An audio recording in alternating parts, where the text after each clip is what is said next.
ലോകയുടെ എല്ലാ അപ്ഡേറ്റ്സും ഷൂട്ടിന്റെ കാര്യങ്ങളും ഒക്കെ ആയിട്ട് സംസാരിച്ചിട്ടുണ്ട്. ഞാനൊരു സൂപ്പർ ഹീറോ മൂവി ഫാനാണ്. അപ്പൊ എന്റെ ഒരുപാട് വർഷത്തെ ആഗ്രഹമായിരുന്നു ഒരു സൂപ്പർ ഹീറോ ചെയ്യണം എന്നുള്ളത്. ഒരു കഥ വന്നാൽ അവിടെ ഒരു മൾട്ടി ഹീറോയ്ക്കുള്ള സ്പേസ് ഉണ്ടെങ്കിൽ ഞാൻ ചെയ്യും.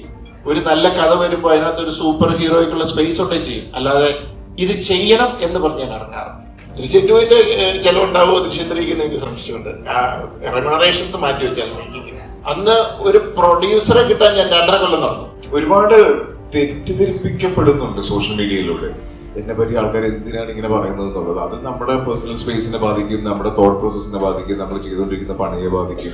ഞാൻ ഹീറോ ആയിട്ട് ചെയ്ത സിനിമകൾ ഫെയിലിയർ ആയപ്പോഴും ഗസ്റ്റ് റോൾ വന്ന സിനിമകൾ എനിക്ക് കൈയടി കിട്ടിയിട്ടുണ്ട്. ആളുകൾ എന്നെ വല്ലാതെ സ്നേഹിച്ചിട്ടുണ്ട്. അപ്പൊ അത് ഇപ്പൊ തേർഡ് വരുമ്പോ ടോട്ടലി ഡിഫറെന്റ്. മേ ബി കുറച്ചുകൂടി ഒരു ഫസ്റ്റിന്റെ ഒരു പാറ്റേണിലേക്കാണ് അത് പോകുന്നത്.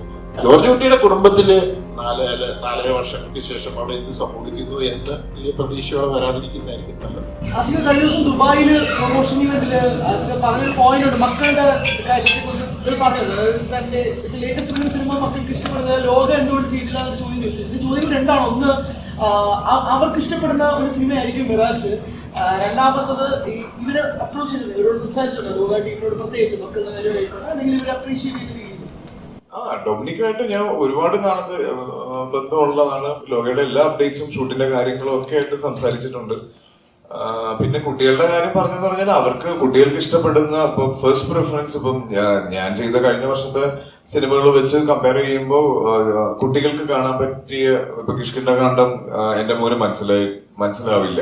അത് കാണുന്ന ഓഡിയൻസ് കുറച്ചും കൂടെ മെച്ചുവേർഡ് ആയിട്ടുള്ള ഓഡിയൻസ്. അതാണ് ഞാൻ ഉദ്ദേശിച്ചത്. ഈവൻ തലവനാണെങ്കിലും ലെവൽ ക്രോസ് ആണെങ്കിലും ഒക്കെ കുറെ കൂടെ മെച്ചുവേർഡ് ആയിട്ടുള്ള ഓഡിയൻസിന് ആസ്വദിക്കാൻ പറ്റുന്ന സിനിമയായിരുന്നു. സർക്കിട്ട് ഉണ്ടായിരുന്നു. സർക്കിട്ട് കുട്ടികൾക്ക് ഇഷ്ടപ്പെട്ട സിനിമയാണ്. അതിലെ പാട്ട് ഇഷ്ടമാണ്, ജപ്പുവിനെ ഇഷ്ടമാണ്. അപ്പം ഈ ബാക്കിയുള്ള സിനിമകളെ വെച്ച് കമ്പയർ ചെയ്ത് അപ്പം ലോക പോലൊരു സിനിമ അവര് തിയേറ്ററിൽ പോയി കണ്ടപ്പോൾ ഒരു ഭയങ്കര ഇപ്പൊ പ്രത്യേകിച്ച് പറയുകയാണെങ്കിൽ നമ്മളൊരു ഹോളിവുഡ് ലെവൽ സ്ക്രീൻ പ്ലേയും മേക്കിങ്ങും നരേഷനും ഒക്കെ ഉള്ളൊരു സിനിമ. അത് ഇപ്പൊ അവഞ്ചേഴ്സ് ഒക്കെ കണ്ട് ഇഷ്ടപ്പെട്ട് കുട്ടികൾക്ക് ഉറപ്പായിട്ടും മലയാളത്തിൽ അതൊരു ഫസ്റ്റ് എക്സ്പീരിയൻസ് ആണ്. ഇപ്പൊ എന്റെ ചെറുപ്പത്തിൽ ഓഫ് ഹാബി എന്ന് പറഞ്ഞ സിനിമ ഓർക്കുന്നുണ്ടോ നിങ്ങൾ? അത് ഒരു അത്ഭുതമായിരുന്നു അന്ന്. അപ്പൊ അന്ന് കിരീടം കാണണോ ഓഫ് ഹാബി കാണണോ എന്ന് ചോദിച്ചാൽ ഞാൻ ഓഫ് ഹാബി എന്നേ പറയുള്ളൂ, അല്ലെ? ഇപ്പൊ ഞാൻ എന്തുകൊണ്ടാണ് പണ്ട് നമ്മൾ തിയേറ്ററിൽ പോയി കാണാൻ ആഗ്രഹിക്കാത്ത പല സിനിമകളും ഇന്ന് നമ്മുടെ ഫേവറേറ്റ് ലിസ്റ്റിലുള്ള സിനിമകളാണ്. അന്ന് എനിക്കത് മനസ്സിലാക്കാൻ പറ്റില്ല. അതാണ് ഞാൻ ഉദ്ദേശിച്ചത്. ഇപ്പം സാക്ഷാൽ ശ്രീമാൻ ചാത്തുണ്ണി എന്ന് പറഞ്ഞ ഇന്നസെന്റ് അങ്കിളുടെ ഒരു ഗംഭീര സിനിമയുണ്ട്. എനിക്ക് തോന്നുന്നില്ല ആ സിനിമ പിന്നെ എപ്പോഴെങ്കിലും കാണാൻ പറ്റിയിട്ടുണ്ടോ എന്ന് പോലും അറിയില്ല. അപ്പൊ ഇപ്പൊ അവരുടെ പ്രായത്തില് അവർക്ക് ആസ്വദിക്കാൻ പറ്റുന്നതിനേക്കാൾ മുകളിലാണ് ഞാൻ കഴിഞ്ഞ വർഷം ചെയ്ത പടങ്ങളെല്ലാം. ഞാനും ആഗ്രഹിക്കുന്നുണ്ട് അത്തരത്തിലുള്ള സിനിമകൾ ചെയ്യണമെന്നുള്ളത്. ഇൻഫാക്ട് ഞാനൊരു സൂപ്പർ ഹീറോ മൂവി ഫാനാണ്. അപ്പൊ എന്റെ ഒരുപാട് വർഷത്തെ ആഗ്രഹമായിരുന്നു ഒരു സൂപ്പർ ഹീറോ ചെയ്യണം എന്നുള്ളത്. പക്ഷെ അതില് ഞാൻ ആഗ്രഹിക്കുന്ന പോലത്തെ ഒരു സിനിമയ്ക്കുള്ള ഒരു സ്ക്രിപ്റ്റോ സ്ക്രീൻ പ്ലേ ഒന്നും എന്റെ അടുത്തേക്ക് ഇതുവരെ വന്നിട്ടില്ല. അപ്പൊ വന്നു കഴിഞ്ഞാൽ ഉറപ്പായിട്ടും അത് ചെയ്യും. അവരോട് ചോദിച്ചാലോ ലോകയുടെ ചാപ്റ്ററിൽ ഞാൻ പറയാൻ ചാൻസ് ഉണ്ടോ? അവരായിട്ട് തരുവാണെങ്കിലല്ലേ നല്ലത്, ചോദിച്ചു മേടിക്കുന്നതിനേക്കാൾ. ആഗ്രഹമുണ്ട്, ഡെഫിനറ്റ്ലി. എല്ലാം ഏത് ആക്ടേഴ്സിനോട് ചോദിച്ചാലും ആക്ടേഴ്സിന്റെ ഏറ്റവും നല്ല ഒരു സ്വഭാവ ഗുണം അതാണ്. എല്ലാവർക്കും ഒരു ഭയങ്കര ഹെൽത്തി ആയിട്ടുള്ള ഒരു കോമ്പറ്റീഷൻ മനസ്സിലുണ്ടാവും. അവർ ചെയ്യുന്ന പോലത്തെ സിനിമകൾ ചെയ്യണം, അവർക്കുണ്ടായ പോലത്തെ സക്സസ് ഉണ്ടാവണം എന്നൊക്കെ ഉള്ളത്. അപ്പം അങ്ങനെ ഒരു ആഗ്രഹം എനിക്കുണ്ട്. വിളിക്കുവാണെങ്കിൽ ഉറപ്പായിട്ട് പോയി ചെയ്യും. കേരളത്തിൽ തുടങ്ങി തമിഴ്നാട്ടിലെത്തി പിന്നെ കുറെ ഡൽഹി രജിസ്ട്രേഷൻ വണ്ടികളൊക്കെ ഉണ്ട്. അപ്പോൾ ഇന്ത്യ മൊത്തം ട്രാവൽ ചെയ്യുന്ന ഒരു ക്രൈം സിൻഡിക്കേറ്റ്, അത് അന്വേഷിക്കുന്ന ഒരു ഇൻവെസ്റ്റിഗേഷൻ അങ്ങനെയുണ്ടോ? നീ ഇതിന്റെ അടുക്കത് സൂം ചെയ്ത് കണ്ടുപിടിച്ചത്? അല്ല, അത് ഞാനെങ്ങനെയാ പറയാ, നിങ്ങളത് തിയേറ്ററിൽ വന്ന് അറിയേണ്ട കാര്യങ്ങളല്ലേ അത്. അങ്ങനെ ഇന്ത്യ മൊത്തം ട്രാവൽ ചെയ്യുന്നൊന്നുമില്ല. പക്ഷെ ബേസിക്കലി ഇതൊരു ഒരു ഒരു അല്ല, ഇത് സിൻഡിക്കേറ്റ് ഉണ്ടോ എന്ന് ചോദിച്ചാൽ എനിക്ക് അറിയാൻ മേല. ഉണ്ടാവാം, ഉണ്ടാവാതിരിക്കാം. ഇതൊരു പെൺകുട്ടിയുടെ ട്രാവലാണ്. ആ പെൺകുട്ടിയുടെ ലൈഫിലെ ഒരു ക്രൈസിസിന് ഉത്തരം തേടിയുള്ള യാത്ര. ആ യാത്രയിൽ സഹായിക്കാനായിട്ട് ഒരാൾ കൂടി ആ യാത്രയിൽ അതേ ഇൻഫോർമേഷൻ ആഗ്രഹിക്കുന്ന ഒരു ഓൺലൈൻ ജേർണലിസ്റ്റ്. അതാണ് ആസിഫിന്റെ ക്യാരക്ടർ. ആസിഫ് അതിനകത്ത് കയറി തലവെക്കും, ഒരു കാര്യമില്ലാതെ അതിനകത്ത് കയറി തലവെക്കും. അങ്ങനെ പോകുമ്പോൾ ഉണ്ടാകുന്ന പോകുമ്പോൾ കാണുന്ന ഓരോ പ്രശ്നങ്ങൾ അടുത്തേക്ക് ചെല്ലുമ്പോൾ അതല്ല എന്ന് തോന്നുന്നു. അതുകൊണ്ടാണ് നമ്മൾ മിറാഷ് എന്നുള്ള പേര്. It's A kind of travel. നേരത്തെ കേരളത്തിൽ നിന്ന് ഡൽഹിക്ക് അങ്ങനെയൊന്നുമില്ല. യൂട്യൂബ് തുടങ്ങി ഇപ്പൊ നമ്മൾ ശരിയാണെന്ന് വിചാരിക്കുന്നതിന് അതല്ല ശരി എന്ന് പറഞ്ഞ ഒരുപാട് യൂട്യൂബേഴ്സ് ഉണ്ട്. ഇപ്പൊ ഇന്ത്യക്ക് ഇപ്പൊ ധ്രുവരാത്തയുണ്ട്, മദൻ ഗൗരി ഉണ്ട്, അങ്ങനെ ഒരുപാട് യൂട്യൂബേഴ്സ് ഉണ്ട്. അങ്ങനത്തെ ഏതെങ്കിലും വളരെ ഫേമസ് ആയിട്ടുള്ള യൂട്യൂബേഴ്സിനെ ബേസ് ചെയ്തിട്ടാണ് ഈ അശ്വിൻ കുമാർ അവിടെ ട്രാവൽ നടത്തുന്നത്? റെഫറൻസസ് ആയിട്ടൊന്നുമില്ല, പക്ഷെ ഐഡിയ അത് തന്നെയാണ്. ഇപ്പം അശ്വിൻ പറയാൻ ആഗ്രഹിക്കുന്നത് വളച്ചൊടിക്കലുകളൊന്നും ഇല്ലാതെ വളരെ സ്ട്രെയിറ്റ് ആയിട്ട് ന്യൂസ് പ്രസന്റ് ചെയ്യുന്ന ഒരു പേജ് ആയിരിക്കണം അശ്വിന്റെ. അതുകൊണ്ട് തന്നെ ഇൻവെസ്റ്റിഗേഷൻ സ്വഭാവം ഉണ്ട്. ന്യൂസിന്റെ സത്യസന്ധത അറിയാൻ വേണ്ടി എത്ര റിസ്ക് എടുക്കാനും അശ്വിൻ തയ്യാറാണ്. അപ്പൊ അങ്ങനെ എടുക്കുന്ന ഒരു റിസ്കിലാണ് ഈ പർട്ടിക്കുലർ ഇൻസിഡന്റിൽ അശ്വിൻ ഇടപെടേണ്ട വരുന്നതും അതിന്റെ കൂടെ കുറെ പ്രശ്നങ്ങൾ അശ്വിന്റെ ജീവിതത്തിലേക്ക് വരുന്നതും ഒക്കെ അല്ലേ. അതായത് ബേസിക്കലി ഒരു ഇഷ്യൂ ഉണ്ടായി, ആ ഇഷ്യൂ ഉണ്ടായി അതിനെക്കുറിച്ച് ചോദിച്ച് മനസ്സിലാക്കിയിട്ട് നമ്മളിപ്പോ കാണാറില്ലേ ആ നടി എന്താണ് പറഞ്ഞത് എന്നൊക്കെ പറയുന്നത് നിങ്ങൾ ചില സാധനയില്ലേ. പുള്ളിക്ക് അതിന് താല്പര്യമില്ല, പുള്ളിക്ക് അത് സ്ട്രെയിറ്റ് പോകണം, അതിനകത്ത് ഏച്ചുകെട്ടലൊന്നും വേണ്ട. അപ്പൊ പുള്ളിക്കത് അതുകൊണ്ടാണ് പ്യുവർ ഫാക്ട്സ് എന്ന പുള്ളിയെ കമ്പനിക്ക് പേരിട്ടിരിക്കുന്നത്.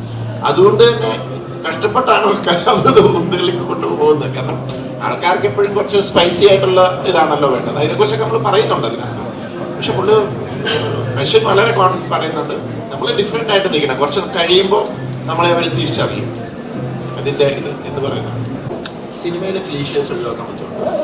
ക്ലീഷ്യേഴ്സ് ഇത് നമ്മളിപ്പോൾ കാരണം ബേസിക്കലി ത്രില്ലർ പോലത്തെ ജോണറിന്റെ പ്രോബ്ലം വെച്ചാൽ നിങ്ങൾ എക്സൈറ്റിംഗ് ത്രില്ലടിപ്പിക്കുക അങ്ങനത്തെ ഒരു സിറ്റുവേഷൻസിലൂടെയൊക്കെ കൊണ്ടുപോകണം. അപ്പൊ ചില ഷോർട്സ്, ചില pattern of music, pattern of അതൊക്കെ ചെയ്യേണ്ടി വരും. അങ്ങനത്തെ ചില ഇൻസിഡൻസ് എപ്പോഴും ഏത് സിനിമ എടുത്ത് നോക്കിയോ ക്ലീഷ ഇല്ലാത്ത സീൻസ് ഇല്ലാതെ ഒരു സിനിമ ചെയ്യും. മാക്സിമം കുറയ്ക്കുക, അവോയ്ഡ് ചെയ്യുക.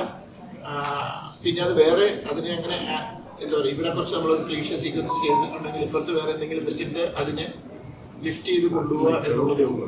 അപ്പം എല്ലാ ത്രില്ലറിലും ഉണ്ടാകുന്ന ചില സംഭവങ്ങൾ ഒരാഴ്ചയിൽ നിങ്ങൾക്ക് പ്രതീക്ഷിക്കും. പക്ഷെ ചിലപ്പോ മറ്റുള്ള സിനിമകളിൽ കാണാത്ത ചിലത് അതുകൊണ്ടാണ്. അതായത് ക്ലീഷ തീരെ ഒഴിവാക്കി സിനിമ ചെയ്യാൻ പറ്റുമെന്ന്. അതെ അതെ അതെ അദ്ദേഹം പറഞ്ഞായിരുന്നു ഒരു അപ്കമിങ് ഫിലിമിൽ അതിന്റെ കാസ്റ്റിംഗ് നടക്കുന്നേ ഉള്ളായിരുന്നു. അത് നിങ്ങൾ കണ്ടിട്ട് വിലയിരുത്തുക, ഞാനല്ലോ പറയേണ്ടത്. ഒരു തുടക്കക്കാരൻ എന്നുള്ള നിലയിൽ ഫിലിമില് അതിൻ്റെതായ ഹിക്കപ്സ് അതെല്ലാ ആക്ടേഴ്സിനും ഉള്ള പോലെയും കാണും. ബട്ട് ഇത് ഇവഞ്ച്വലി നമ്മൾ എന്താ പറയാ അർജുന ഡിസൈഡ് ചെയ്യേണ്ടത് എത്രത്തോളം ഹാർഡ് വർക്ക് ഇട്ട് അതിനെ ചെയ്യാന്നുള്ളത്. എൻ്റെ ഒരു കാഴ്ചപ്പാടിൽ നമുക്ക് ആ ക്യാരക്ടറിന് വേണ്ട രീതിയിലുള്ള പെർഫോമൻസ് അതിന് വേണ്ടിയിട്ടുള്ള അർജുൻ ചെയ്ത് തന്നിട്ടുണ്ട്. ഇനി ഫ്യൂച്ചർ അർജുൻ്റെ ഇല്ല. എന്റെ എക്സ്പീരിയൻസ് പറഞ്ഞാൽ ലാൽ സാർ അവിടെ പറഞ്ഞിരുന്നെങ്കിലും ഞാൻ എക്സ്പെക്ട് ചെയ്യുന്നുണ്ടായിരുന്നില്ല. ഉടനെ വിളിക്കുന്നു അല്ലെങ്കിൽ എപ്പോൾ വിളിക്കുന്നു എക്സ്പെക്ടേഷൻ ഉണ്ടായിരുന്നില്ല. സോ പെട്ടെന്ന് വിളിച്ചപ്പോഴത്തേനും ക്യാരക്ടർ എന്താണെന്ന് ഒരു ഐഡിയ ഉണ്ടായിരുന്നില്ല. പിന്നെ ഒരു ആസ്പിറന്റ് ആക്ടറിന് എന്തുകൊണ്ടും സ്വപ്നം കാണാത്തൊരു എൻട്രിയാണ് ജിത്തു സാറിന്റെ മൂവി. ആസ്പിറക്കാണെങ്കിൽ ആ ഒരു എല്ലാവരുടെയും കൂടി ഒരു എൻട്രി കിട്ടുമെന്ന് തന്നെ വലിയ കാര്യമാണ്. അപ്പോൾ ഞാൻ അതിൽ വേറെ ഒന്നും ആലോചിച്ചില്ല. ഫസ്റ്റ് സെറ്റിൽ ചെന്നപ്പോൾ തന്നെ എനിക്ക് അപ്പറിന് ആയിട്ടായിരുന്നു ആദ്യത്തെ സീൻ തന്നെ. അപ്പം ഞാൻ കണ്ട് ടി വിയിൽ കാണുന്ന മൂവിയിൽ കാണുന്ന ആൾക്കാരൊപ്പം ഫസ്റ്റ് എൻട്രി ചെയ്യുമ്പോൾ സാറാണെങ്കിലും പേടിച്ചാണ് ഓഫ്കോഴ്സ് ആ സെറ്റിലേക്ക് ചെല്ലുന്നത് തന്നെ. നല്ല പേടിയുണ്ടായിരുന്നു. പക്ഷെ സാറാണെങ്കിൽ സാർ എല്ലാവരും കംഫർട്ടാക്കി. ആ ഒരു കംഫർട്ട് ലെവല് ഐ മീൻ പടം ത്രില്ലർ ആണെങ്കിലും അതിനകത്ത് ഫുൾ ജോലിയും ഇങ്ങനെ ഫൺ മോഡ് തന്നെയായിരുന്നു. സോ ആ ഒരു കംഫർട്ടബിൾ നമുക്ക് ഞാൻ തെറ്റിച്ചാലും സാറ് തെറി പറഞ്ഞ ആഗ്രഹം ഉണ്ടെങ്കിലും ആ ഒരു ഇതിൽ നിൽക്കില്ല. ആ ഒരു ഫണ്ണായിട്ട് തന്നെ എടുത്ത് മോൾഡ് ചെയ്തിട്ടാണ് ചെയ്തത്. പിന്നെ അത് ഇറങ്ങുമ്പോൾ അറിയാൻ ഇരിക്കും. ഞങ്ങൾ ഇതിപ്പോ അതിന്റെ തുടക്കം എനിക്ക് തോന്നുന്നു ഞാനത് പറഞ്ഞിട്ടില്ല എന്ന് തോന്നുന്നു. അല്ല കുറെ മീഡിയയിലൊക്കെ പറഞ്ഞതാണ്. ഇത് ഹിന്ദിയിൽ ചെയ്യാനിരുന്ന പ്രൊജക്റ്റ് ഒരു 5 വർഷം മുമ്പ്. അവിടുന്നാണ് ഇതിന്റെ കഥാകൃത്ത് ഒരു അപർണ എന്ന് പറഞ്ഞൊരു ലേഡിയുടെ കഥ ഒരു ശ്രീനിവാസ് എന്ന് പറഞ്ഞൊരു ചെറുപ്പക്കാരൻ സ്ക്രിപ്റ്റ് എഴുതി സീൻ ഓർഡർ ഉണ്ടാക്കി വന്നു. പിന്നെ ഞങ്ങൾ ഇരുന്ന് വർക്ക് ചെയ്തു ഹിന്ദിയിൽ. അപ്പൊ ഇതിനകത്ത് ഫീമെയിൽ ക്യാരക്ടറാണ് ഈ കഥ കൊണ്ടുപോകുന്നത്. അതിന്റെ കൂടെ വളരെ ഇമ്പോർട്ടന്റ് ആയ രീതിയിലുള്ള ക്യാരക്ടറൈസേഷനിലും ഒന്നാണ് ഈ പറഞ്ഞ ഹീറോ ക്യാരക്ടർ. പക്ഷെ ഹിന്ദിയിൽ ഒരു പ്രോബ്ലം എന്താണെന്ന് വെച്ച് കഴിഞ്ഞാൽ ഹീറോയ്ക്ക് പ്രോമിനൻസ് വേണം ഭയങ്കരമായ രീതിയിൽ. അപ്പൊ അതിനുള്ള ചേഞ്ചസ് ആവശ്യപ്പെടുന്നു ചെയ്യുന്നു. അപ്പൊ ഞങ്ങൾക്കത് ഡൈജസ്റ്റ് ആയില്ല. കുറെ ട്രൈ ചെയ്തിട്ട് അവസാനം 4-5 വർഷം കഴിഞ്ഞപ്പോഴത്തേക്കും ഞാനത് വിട്ടുകളഞ്ഞേക്കാൻ തോന്നുന്നു. പക്ഷെ എന്റെ ഒരു ബുദ്ധിമുട്ടെന്ന് വെച്ചാൽ 5 വർഷം എൻ്റെ കൂടെ ആ മനുഷ്യൻ നടന്നതാണ്. ഈ സബ്ജക്റ്റിൽ നമുക്കുള്ളൊരു വിശ്വാസം. അപ്പൊ ഞാൻ പറഞ്ഞു നമുക്കൊന്ന് മലയാളത്തിൽ ട്രൈ ചെയ്ത് നോക്കാം. അപ്പൊ ഒരു ശരി. അപ്പൊ ഞാൻ ആദ്യം വിളിച്ചത് ആസിഫിനെ. കാരണം അത് ആസിഫിന്റെ ഒരു പ്രത്യേകത. ഞാൻ ഇതിനു മുമ്പ് കൊമൻ വർക്ക് ചെയ്തപ്പോഴും പിന്നെ അദ്ദേഹം ചെയ്ത പല സിനിമകളും ഒക്കെ നോക്കി ഞാൻ കണ്ടിട്ടുണ്ട്. ഇപ്പം റോഷാക്കുന്ന പടത്തിനകത്ത് എന്താണ് ആ കണ്ണുകൾ മാത്രമേ ഉള്ളൂ, പക്ഷെ അത് ചെയ്തില്ലേ, അത് ഭയങ്കര പേരും കിട്ടി. അപ്പം അത് എനിക്ക് ഇത്രയും സ്ക്രീൻ സ്പേസ് ഉള്ളൂ എന്ന് പറഞ്ഞ് ചെയ്യാതിരിക്കുന്നതല്ല, അതിനകത്ത് അത് ആസിഫിന്റെ ഇന്റലിജൻസ് ആണ് ഞാൻ നോക്കും. അപ്പൊ എനിക്ക് ഇത് ഞാൻ ആസിഫിന്റെ അടുത്ത് പ്രസന്റ് ചെയ്തു, ഇതാണ് സംഭവം. അപ്പൊ ഒരു ഔട്ട്ലൈൻ പറഞ്ഞു. എന്നോട് പറഞ്ഞു എനിക്കിത് സ്ക്രീൻ പ്ലേ ഒന്ന് ഡീറ്റെയിൽ ആയിട്ട് കേട്ടാൽ പറയാൻ ചേട്ടാന്ന് പറഞ്ഞു. ഞാൻ സ്ക്രീൻ പ്ലേ പറഞ്ഞപ്പോൾ എന്നോട് പറഞ്ഞു ചേട്ടാ ഞാനും ചെയ്യാം, ഒരു കുഴപ്പമില്ല. അത് കഴിഞ്ഞിട്ടാണ് ഞങ്ങൾ ആ പറഞ്ഞതിലേക്കും ബാക്കി കാസ്റ്റിംഗിലേക്കും പോയത്. ഞാനിപ്പോ തുറന്നു പറയാണ്, ഇപ്പൊ ആസിഫ് സത്യം ആസിഫ് അത് ചെയ്യുന്നില്ലെന്ന് പറഞ്ഞാൽ ചിലപ്പോൾ പോയിട്ടുണ്ടാവില്ല. ആസിഫ് ഇപ്പൊ പോലെ ജിത്തു സാറുമായിട്ട് ഇപ്പൊ 3ാമത്തെ ചിത്രമാണ് വരുന്നത്. അപ്പൊ നമ്മുടെ എതിരെ നിൽക്കുന്ന ഒരാള് നമ്മൾ കണ്ടിന്യൂസ് ഒരാളായിട്ട് വർക്ക് ചെയ്യുമ്പോൾ നമ്മുടെ എതിരെ നിൽക്കുന്ന ആൾ എന്ത് ചിന്തിക്കും എന്ന് ഓട്ടോമാറ്റിക്കലി പ്രെഡിക്റ്റ് ചെയ്യാൻ വരുന്ന ഒരു സെൻസ് ഉണ്ടാവുമല്ലോ നമുക്ക്. അയാൾ എന്തായിരിക്കും ചിന്തിക്കുന്നത്, അയാൾ എന്തായിരിക്കും പറയാൻ വരുന്നത്, അയാൾക്ക് എന്താണ് വേണ്ടത് എന്നൊരു സെൻസ് ഉണ്ടാവുമല്ലോ. മിറാഷിലേക്ക് വരുമ്പോൾ ജിത്തു സാർ എന്താണ് കമ്മ്യൂണിക്കേറ്റ്, ഈ ക്യാരക്ടർ എന്തൊക്കെ ട്രാൻസ്ഫോർമേഷൻ വേണം, അല്ലെങ്കിൽ പറയാതെ തന്നെ ഈ ക്യാരക്ടറിന് എന്തൊക്കെ ചെയ്യണം എന്ന് ക്യാച്ച് ചെയ്യാൻ പറ്റിയിരുന്നോ? ജിത്തു സാറിന്റെ കൂടെ വർക്ക് ചെയ്യുമ്പോൾ നമ്മൾ കൂബനാണ് ഞാൻ ആദ്യമായിട്ട് സാറിന്റെ കൂടെ ചെയ്യുന്നത്. അന്ന് എനിക്ക് മനസ്സിലായതാണ് ഓരോ ഷോട്ടിനും എന്ത് ചെയ്യണം എന്നുള്ളത് വളരെ കൃത്യമായിട്ട് സാറ് തന്നെ നറേറ്റ് ചെയ്ത് തരും. അത് എത്ര ടേക്സ് പോയിട്ടാണെങ്കിലും സാർ ആഗ്രഹിക്കുന്നതിലേക്ക് എത്തുന്നത് വരെ മെനക്കിടാൻ എല്ലാവരും റെഡിയാണ്. അപ്പൊ മിറാഷിനെ വിളിക്കുമ്പോഴും അത് തന്നെയായിരുന്നു. എനിക്ക് എന്റെ ഭാഗത്തു നിന്നുള്ള പ്രിപ്പറേഷനേക്കാൾ കൂടുതൽ, ഇപ്പം എന്റെ ക്യാരക്ടർ ഒരു ഓൺലൈൻ ജേർണലിസ്റ്റ് ആണ്, കുറച്ച് ഹൈപ്പർ ആക്റ്റീവ് ആണ്, എവിടെയും എന്ത് റിസ്ക് എടുക്കാൻ തയ്യാറായിട്ടുള്ള ഒരാളാണ്. അപ്പൊ ഇങ്ങനെ ഒരു ബേസിക് ഐഡിയ ക്യാരക്ടറിനെ പറ്റിയുണ്ട്. പിന്നെ ഇതൊരു ത്രില്ലർ ആയതുകൊണ്ടും ഇതിന്റെ സ്ക്രീൻ പ്ലേ ഞാൻ എപ്പോഴും പറയാറുണ്ട്, എന്നെ സംബന്ധിച്ചിടത്തോളം സിനിമയുടെ പില്ലർ എന്ന് പറയുന്നത് അതിന്റെ സ്ക്രീൻ പ്ലേ ആണ്. അപ്പം ആ സ്ക്രീൻ പ്ലേ ഭയങ്കര സോളിഡ് ആണ്. ഞങ്ങൾ എല്ലാവരും ആ സ്ക്രീൻ പ്ലേ ഡിമാൻഡ് ചെയ്യുന്ന രീതിയിലേക്ക് പെർഫോം ചെയ്യണം എന്നുള്ളതാണ് ഞങ്ങൾക്ക് ഉണ്ടായിരുന്ന ഒരു വെല്ലുവിളി. അത് സാറ് കൃത്യമായിട്ട് ഞങ്ങളെ കൊണ്ട് ചെയ്യിപ്പിക്കുന്നുണ്ടായിരുന്നു. അയാളുടെ ഒരു വില്ലൻ എന്ന് പറയുമ്പോൾ അയാളുടെ സ്വഭാവം തന്നെയാണ്. രാവിലെ പോലീസും രാത്രി കള്ളനുമാവുന്ന ഒരു മനുഷ്യൻ, അയാളുടെ സ്വഭാവമാണ് അയാളുടെ ഏറ്റവും വലിയ പ്രശ്നം. അപ്പൊ മിറാഷിന് അങ്ങനെ ഒന്നുണ്ടോ, അങ്ങനെ ഡ്രാമ വർക്ക് ചെയ്യാൻ പറ്റുന്ന ഒരു ഏരിയയുള്ള ക്യാരക്ടറിന്? ഇത് ഇപ്പൊ ഈ കഴിഞ്ഞ 24-ലും ഞാൻ ഫേസ് ചെയ്തൊരു പ്രശ്നം ഇതാണ്. ത്രില്ലർ സിനിമകളുടെ ഭാഗമാകുമ്പോൾ റിലീസിന് മുന്നേ ഒരു പരിധി വിട്ട് ഒന്നും പറയാൻ പറ്റില്ല. അപ്പൊ ഇതിനും ആ പ്രശ്നമുണ്ട്. ഭയങ്കര കോംപ്ലിക്കേഷൻ ഒന്നുമില്ല, നമ്മൾക്ക് വളരെ റിലേറ്റ് ചെയ്യാൻ പറ്റുന്ന ഒരാളാണ്. ഇപ്പം നിങ്ങളെയൊക്കെ പോലെ തന്നെ ഉള്ളൊരു സ്വഭാവമുള്ള, എല്ലായിടത്തും എത്തിപ്പെടാൻ ശ്രമിക്കുന്ന ഒരു വീഡിയോ, എന്താ പറയുക, ഒരു ക്യാമറ ഉണ്ടാവും കയ്യിൽ, എപ്പോഴും ഒരു ടീം ഉണ്ടാവും. അപ്പൊ അത്രയും ആക്റ്റീവായിട്ട് നിൽക്കുന്ന ഒരാളാണ്. അതില്ല അപ്പുറത്തേക്ക് വലിയ കോംപ്ലിക്കേഷൻ ഉള്ള ക്യാരക്ടർ അല്ല. സാർ പറയാറുണ്ട് ചില പടത്തിൽ ഞാൻ മനഃപൂർവ്വം ലാഗ് ഇടാറുണ്ട്, സ്റ്റോറി ടെല്ലിംഗ് ഡിമാൻഡ് ചെയ്യുന്നുണ്ടെങ്കിൽ അവിടെ ലാഗ് ഞാൻ ഇടാറുണ്ട്. അപ്പൊ ഈ അടുത്ത് ഇപ്പൊ വരുന്ന സിനിമകളുടെ എഡിറ്റ് പാറ്റേൺ നോക്കുകയാണെങ്കിൽ ശമനൊക്കെ ഒരു ശ്വാസം പോലും ഇടാൻ സൗകര്യം ഇല്ലാത്ത പോലെയാണ് എഡിറ്റ് പാറ്റേൺ സെറ്റ് ചെയ്തത്. അപ്പൊ ആ രീതിയിലുള്ള ഡിസ്കഷൻസ് നടക്കാറുണ്ടോ സാറായിട്ട്? എന്തായിരിക്കും എഡിറ്റ് പാറ്റേൺ? നമ്മുടെ ഇപ്പൊ ഉള്ള ഫാസ്റ്റ് ആ മൂവ്മെന്റിൽ പോകണം, പക്ഷെ ഓരോ സിനിമയ്ക്കും ഓരോ രീതിയുണ്ട് അത് ഡിമാൻഡ് ചെയ്യുന്ന. ചില സ്ഥലത്ത് ഇമോഷൻസ് നമുക്ക് കൺവേ ചെയ്യണമെന്നുണ്ടെങ്കിൽ അവിടെ ആ സ്പേസ് അർഹിക്കുന്ന ഒരു സമയം കൊടുക്കണം. അത് നമുക്ക് ചിലപ്പോൾ ഒരു ക്രൗഡിന്റെ കൂടെ ഇരുന്ന് കാണുമ്പോൾ നമുക്കത് ലാഗായിട്ട് ഫീൽ ചെയ്തേക്കാം. പക്ഷെ ആ കഥ കമ്മ്യൂണിക്കേറ്റ് ആവണമെങ്കിൽ, ആ സിറ്റുവേഷൻ കമ്മ്യൂണിക്കേറ്റ് ആവണമെങ്കിൽ ആ ലാഗ് വേണം. ഇപ്പം ലെവൽ ക്രോസ് എന്ന് പറഞ്ഞ സിനിമ തിയേറ്ററിൽ ഇരുന്ന് കാണുമ്പോൾ അത് വളരെ സ്ലോ പേസ്ഡ് ആയിട്ടുള്ള ഒരു സിനിമയാണ്. പക്ഷെ അത് ഒറ്റയ്ക്ക് ഇരുന്ന് കണ്ടിട്ടാണ് ഏറ്റവും കൂടുതൽ, OTT വന്നതിന് ശേഷമാണ് അതിന് ഏറ്റവും കൂടുതൽ റിവ്യൂ വന്നത്. അതിന്റെ കാരണം ആ കാണുന്ന ആള് അത് കംപ്ലീറ്റ് ആയിട്ട് ആസ്വദിച്ച് അത് മനസ്സിലാക്കി കാണുന്നത്. അപ്പൊ അതിന്റെ അകത്തൊരു ലാഗ് ഫീൽ ചെയ്യില്ല. ഇപ്പൊ നമ്മള് ഇന്റർനാഷണൽ സിനിമ പറയുമ്പോൾ ഒക്കെ നമ്മൾ പല ടർക്കിഷ് സിനിമകളെ കാണുമ്പോൾ നമുക്ക് തോന്നാറുണ്ട്, പക്ഷെ അവസാനം കിട്ടുന്ന ഒരു മൊമെന്റിലായിരിക്കും ആ സിനിമയുടെ ഫുൾ ഐഡിയ നമുക്ക് ഡൈജസ്റ്റ് ആവുന്നത്. ഇപ്പൊ അത് ഓരോ സിനിമയുടെ പാറ്റേൺ അനുസരിച്ച് മാറിക്കൊണ്ടിരിക്കും. ഇപ്പം തലവൻ ചെയ്യുന്ന സമയത്ത് ഏറ്റവും കൂടുതൽ ജിസ് ശ്രമിച്ചുകൊണ്ടിരുന്ന ഒരു കാര്യം എവിടെയൊക്കെ അത് ടൈറ്റ് ചെയ്യാൻ പറ്റും എന്നുള്ളതാണ്. കാര്യം ആ സിനിമ ഷൂട്ട് കഴിഞ്ഞ് 8 മാസം കഴിഞ്ഞിട്ടാണ് അത് റിലീസായത്. ആ 8 മാസവും അതിന്റെ എഡിറ്റിന് വേണ്ടിയിട്ടാണ് സമയമെടുത്തത്. അപ്പം അങ്ങനെ ഓരോ സിനിമയ്ക്കും ഓരോ സ്റ്റൈലായിരിക്കണം.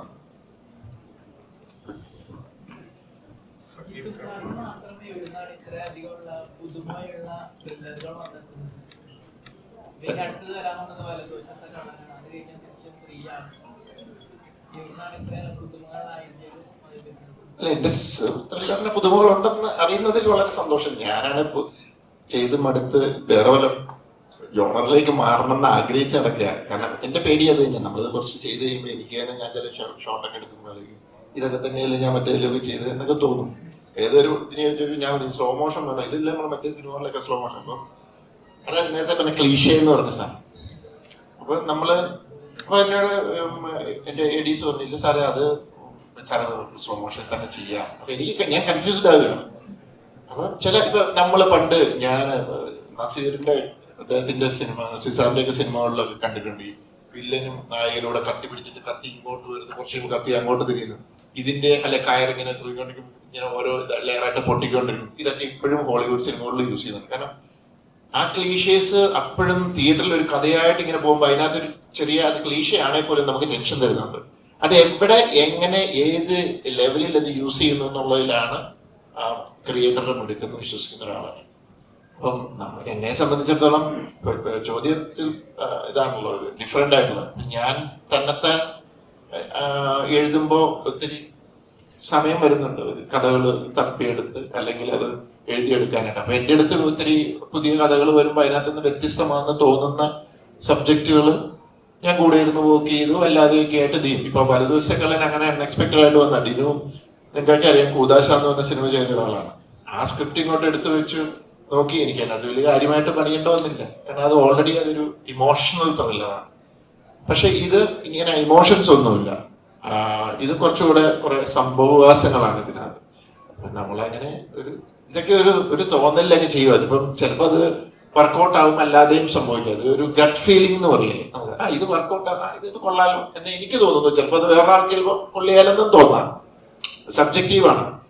പിന്നെ നമ്മള് ഒരു സിനിമ എപ്പോഴായിട്ടാകുന്ന മജോറിറ്റി ഇഷ്ടപ്പെടുമ്പോഴല്ലേ, അപ്പോഴും അഭിപ്രായ വ്യത്യാസമുള്ളവരുണ്ട്. ഇപ്പൊ ദൃശ്യത്തെ കുറിച്ച് ചോദിക്കുമ്പോൾ 1 ചിലർക്ക് ഇഷ്ടം, ചിലർക്ക് 2 അതിനേക്കാൾ നല്ലത് എന്ന് പറയുന്ന പോലെ ഞാനിങ്ങനെ ഓരോ സബ്ജക്ട് എടുക്കുമ്പോൾ ഡിഫറെന്റ് എന്ന് എനിക്ക് തോന്നിയാ ചെയ്യുന്നത്. അപ്പം വളരെ സന്തോഷം തോന്നിയുണ്ട് ഡിഫറെന്റ് ആയിട്ട് അങ്ങനെ നിങ്ങൾക്കത് കിട്ടുന്നുണ്ടെങ്കിൽ. എനിക്കൊരു പേടിയായിരുന്നു ഇത് എന്താ പറയാ റെപ്പറ്റീഷൻ അല്ലെങ്കിൽ ഒരേ പാറ്റേൺ വരുന്ന പോലെ തോന്നുന്നുണ്ടോ എന്നൊരു പേടിയായിരുന്നു സത്യം. അതുകൊണ്ട് ഭയങ്കര സന്തോഷം. ദൃശ്യത്തെ കുറിച്ച് പറയുകയാണെങ്കിൽ 1 ഒരു സ്ക്രിപ്റ്റിംഗ് പാറ്റേൺ ഉണ്ടായിരുന്നു. 2 എഴുതിയപ്പം ആ കഥ ഡെവലപ്പ് ചെയ്ത് വന്നപ്പോൾ അതിന്റെ ഒരു സ്ക്രിപ്റ്റിംഗ് പാറ്റേൺ, പ്രത്യേകിച്ച് ആ റൈറ്റർ വന്നിരുന്ന് കഥ പറയുമ്പോൾ അങ്ങനെ ഒരു കട്ടിങ് ഒക്കെ അത് വന്നപ്പോൾ അതങ്ങനെ സംഭവിച്ചതാണ്. അല്ലാതെ ഞാനൊരു വ്യത്യസ്തമായി സ്ക്രിപ്റ്റ് ചെയ്തൊക്കെ അങ്ങനത്തൊന്നും ചെയ്തതല്ല. ഇപ്പൊ 3 വരുമ്പോ ഇപ്പൊ ഞാൻ ചിലര് അനൗൺസ് ചെയ്തതിനിപ്പോ ഇതിന്റെ അടിയിൽ എഴുതിയേക്കുന്നുണ്ട് സെക്കൻഡിനേക്കാൾ മുകളിലുള്ള സ്ക്രിപ്റ്റിംഗ് ആയിരിക്കണം എന്നൊക്കെ പറഞ്ഞു. എനിക്ക് അങ്ങനെയൊന്നും ചെയ്യാൻ അറിയാൻ പറ്റില്ല. 3 ഞാൻ കഥയെ അപ്രോച്ച് ചെയ്യുന്ന ഒരു രീതിയുണ്ട്. അവിടുത്തെ സംഭവവാസങ്ങൾ എന്താണ്, ആ സംഭവവാസങ്ങൾ എങ്ങനെ ഓഡിയൻസിലേക്ക് പ്രസന്റ് ചെയ്യണം, അതിനുവേണ്ടി സ്ക്രിപ്റ്റ് ചെയ്യുന്നു. അതുകൊണ്ട് സെക്കൻഡിന്റെ സ്ക്രിപ്റ്റിംഗ് പാറ്റേണേ അല്ല, ടോട്ടലി ഡിഫറെന്റ് ആണ്. മേ ബി കുറച്ചുകൂടി ഒരു ഫസ്റ്റിന്റെ ഒരു പാറ്റേണിലേക്കാണ് അത് പോകുന്നത് എന്ന് എനിക്ക് തോന്നുന്നു. അപ്പൊ അങ്ങനെ ഒരു ഭയങ്കരമായ സ്ക്രിപ്റ്റിംഗ് പാറ്റേൺ ഒക്കെ എക്സ്പെക്ട് ചെയ്ത് വരുന്നവർക്ക് എനിക്കറിയില്ല. അതുകൊണ്ട് അതധികം പ്രതീക്ഷിക്കാതെ വരിക. ജോർജ് കുട്ടിയുടെ കുടുംബത്തില് ഇനി എന്തെങ്കിലും പ്രശ്നങ്ങളുണ്ടോ, അവിടെ ഇപ്പോൾ എന്താണ് സംഭവിക്കുന്നത്, 4.5 വർഷങ്ങൾക്ക് ശേഷം അവിടെ എന്ത് സംഭവിക്കുന്നു എന്ന് അറിയാനുള്ള ഒരു ആകാംക്ഷയിൽ വരിക. അതിനപ്പുറത്തേക്ക് വലിയ പ്രതീക്ഷയോടെ വരാതിരിക്കുന്നതായിരിക്കും നല്ലത്. ദൃശ്യത്തിന്റെ റിലീസുമായി ബന്ധപ്പെട്ടിട്ട് മലയാളം മാത്രമല്ല തെലുങ്കും ഹിന്ദി ഒക്കെ അതുമായിട്ട് ബന്ധപ്പെട്ടിട്ടുണ്ട്. അപ്പൊ പല തിയറീസ് ഒക്കെ അന്ന് സോഷ്യൽ മീഡിയയിൽ വന്നിരുന്നു. ഹിന്ദിയാണ് ആദ്യം റിലീസ് ചെയ്യുക, അത് കഴിഞ്ഞായിരിക്കും മലയാളം, ഇതിനിടയിൽ തെലുങ്ക് സൈമൾട്ടേനിയസ്ലി ഷൂട്ട് ചെയ്യും. അങ്ങനെ പല തിയറീസ് ഉണ്ട്. ശരിക്കും എന്താ മലയാളം തന്നെയാണോ ആദ്യം? ഇതിന്റെ തിയറീസിനെ കുറിച്ച് നിങ്ങൾ ആരെങ്കിലും ഈയിടെ ശ്രദ്ധിച്ചായിരുന്നോ? ഈ ഒരു 2 ആഴ്ച മുമ്പ് വന്നു ഞാനും മമ്മൂക്കയും കൂടെ ഒരു പടം വരുന്നു, അതിന്റെ സ്ക്രിപ്റ്റ് ഡിസ്കഷൻ കഴിഞ്ഞ് ലോക്ക് ചെയ്തു എന്നൊക്കെ പറഞ്ഞു. ഞാനങ്ങനെ ഒരു സംഭവം പറഞ്ഞില്ല, അങ്ങനെ ഒരു സംഭവം ഉണ്ടായില്ല എന്ന് പറഞ്ഞ പോലെയാണ്. അത് ഓൺലൈൻ ന്യൂസിൽ വന്ന ഒരു ഇതാണ്. അവര് ഞങ്ങളെ കോണ്ടാക്ട് ചെയ്തു, എന്താണ് 3rd വല്ല നീക്കങ്ങളുണ്ടോ, അപ്പൊ പറഞ്ഞു ഇങ്ങനെ നോക്കുവാണ് ഇതാണ് എന്ന് പറഞ്ഞു. അപ്പൊ അവര് പറഞ്ഞു അവർക്കും ഇങ്ങനെ ഒത്തിരി പേര് ഇത് അയക്കുന്നുണ്ട്, പുറത്തുനിന്ന് വല്ലതും നോക്കുന്നുണ്ടോ. ഞാൻ ഇല്ല, പുറത്തുനിന്ന് നോക്കുന്നില്ല, ഞാൻ പറഞ്ഞു എനിക്കും അയക്കുന്നുണ്ട്. അങ്ങനെ ഇരിക്കുന്ന സമയത്ത് ആ ഒരു ക്രാക്ക് ചെയ്യാൻ പറ്റുന്ന അങ്ങനത്തെ ഒരു ഐഡിയ കിട്ടി. ഞാനത് ഡെവലപ്പ് ചെയ്തപ്പോൾ അവരുമായിട്ട് ഷെയർ ചെയ്തു. അപ്പൊ അവരൊരു താല്പര്യം പറഞ്ഞു ഒന്നിച്ചൊന്ന് റിലീസ് ചെയ്താൽ കൊള്ളാമെന്നുണ്ട്.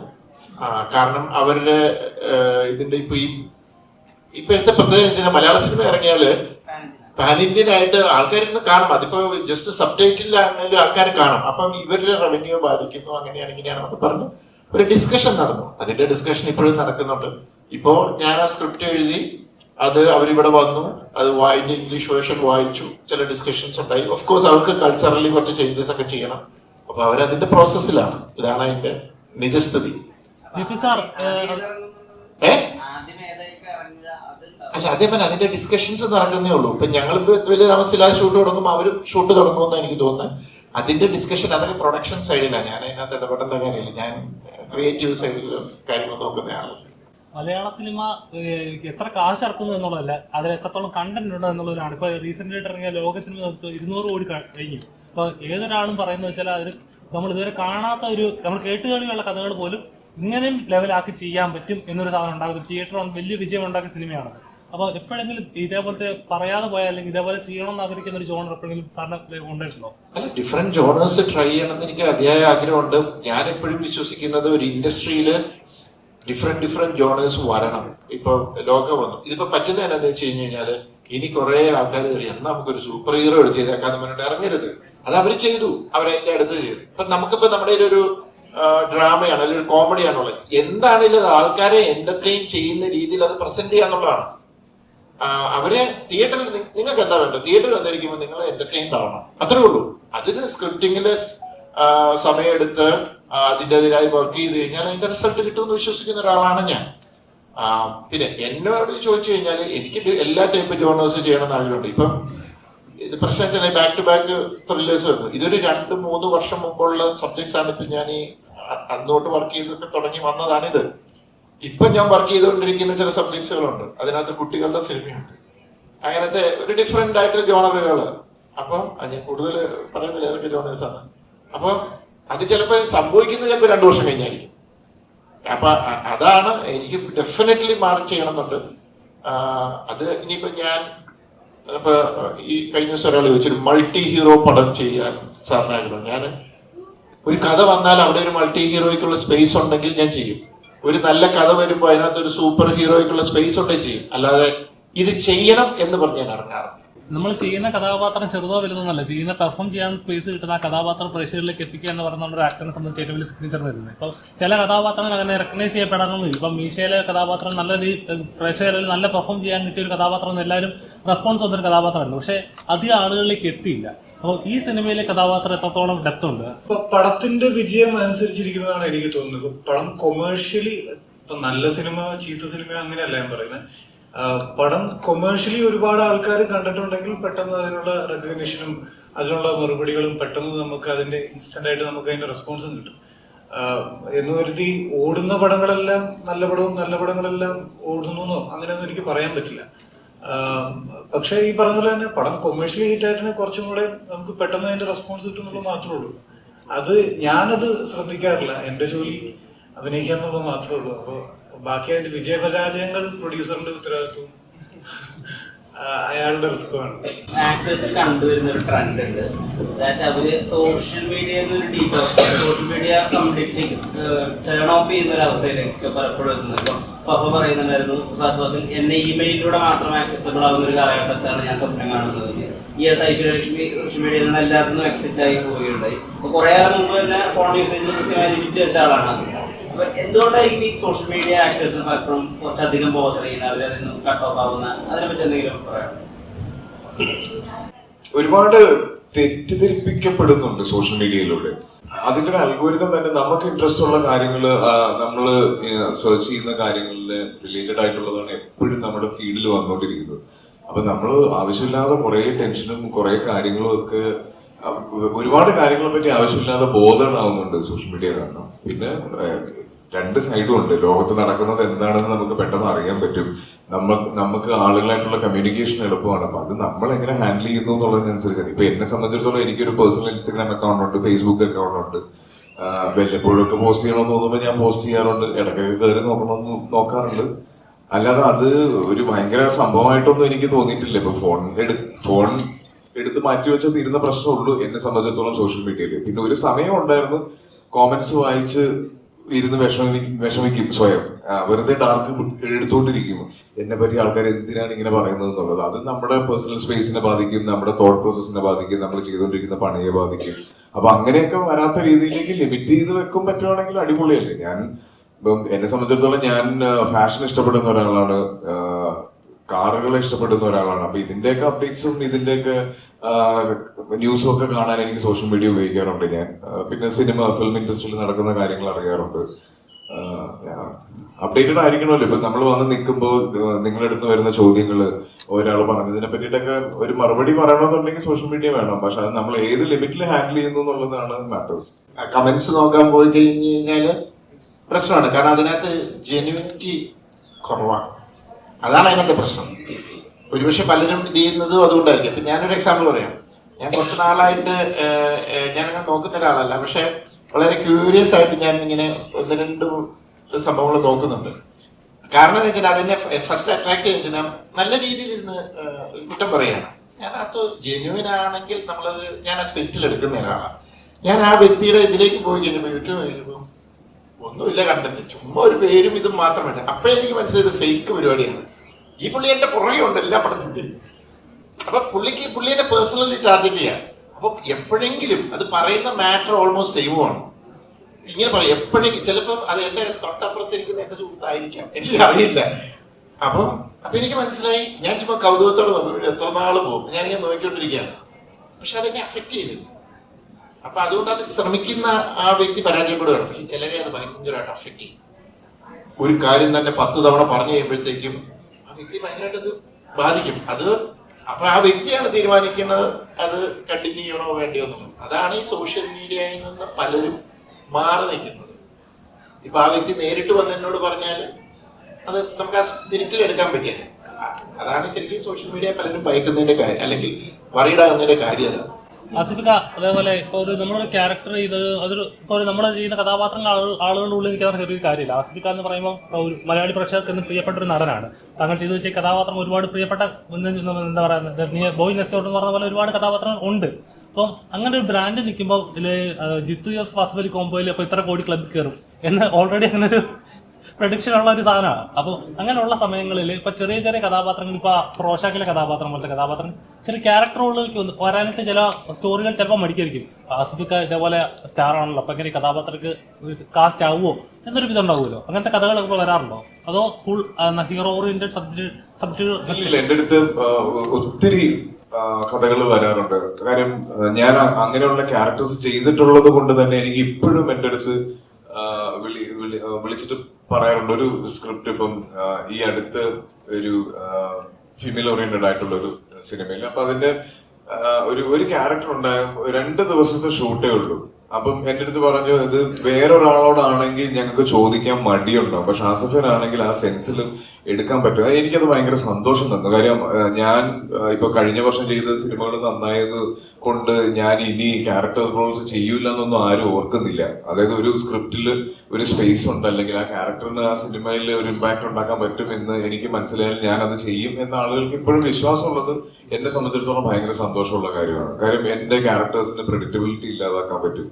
എനിക്കൊരു ഭയങ്കര ക്രിയേറ്റീവ് ഫ്രീഡം എന്റെ ക്യാരക്ടേഴ്സിന് കൊടുക്കാൻ പറ്റും. അപ്പൊ ഒരിക്കലും ഒരു സ്ക്രീൻ സ്പേസ് നോക്കിയിട്ട് ഞാൻ അങ്ങനെ ജഡ്ജ് ചെയ്യാറില്ല. അത് ഓരോരുത്തരുടെ കോളാണ് കേട്ടോ. അത് ഇപ്പൊ എന്നെ സംബന്ധിച്ചിടത്തോളം ഞാൻ കരിയറിന് ആദ്യം മുതലേ ഞാൻ അത് വളരെ രസമായിട്ട് ആസ്വദിക്കുന്നതാണ്. ഞാൻ എപ്പോഴും പറഞ്ഞിട്ടുണ്ട്, പല സമയത്തും കണ്ടിന്യൂസ് ആയിട്ട് ഞാൻ ഹീറോ ആയിട്ട് ചെയ്ത സിനിമകൾ ഫെയിലിയർ ആയപ്പോഴും ഗസ്റ്റ് റോൾ വന്ന സിനിമകളിൽ എനിക്ക് കൈയടി കിട്ടിയിട്ടുണ്ട്, ആളുകൾ എന്നെ വല്ലാതെ സ്നേഹിച്ചിട്ടുണ്ട്. അപ്പൊ അത് ഇനി ചിലപ്പം കുറെ നാൾ കഴിയുമ്പോൾ അത് മാറിയേക്കാം. ഇപ്പൊ എന്തായാലും അങ്ങനെ ഒരു മാറ്റമൊന്നും വന്നു അല്ല. താങ്കളുടെ സിനിമകൾ പലപ്പോഴും ചർച്ചകളാണ്. അപ്പൊ കിഷ്കിന്ദകാണ്ഡം പോലും ബോളിവുഡിൽ പോലും പലരും കണ്ടിട്ട് ചർച്ചകളാക്കിയൊരു സിനിമയായിരുന്നു. അപ്പൊ ഞാൻ ചെയ്യുന്ന സിനിമകൾ ഇത്രത്തോളം റെസ്പോൺസ് കിട്ടുമ്പോൾ ഉണ്ടാകുന്ന ഒരു ആക്ടറിന് ഉണ്ടാകുന്ന ഒരു ഫീലിംഗ് ഉണ്ടല്ലോ. അത് ഉറപ്പായിട്ടും സിനിമകള് കോടി ക്ലബിനെ എന്നൊക്കെ പറയുന്നത് വളരെ അത്യാവശ്യമായിട്ടുള്ള ഒരു കാര്യമാണ്.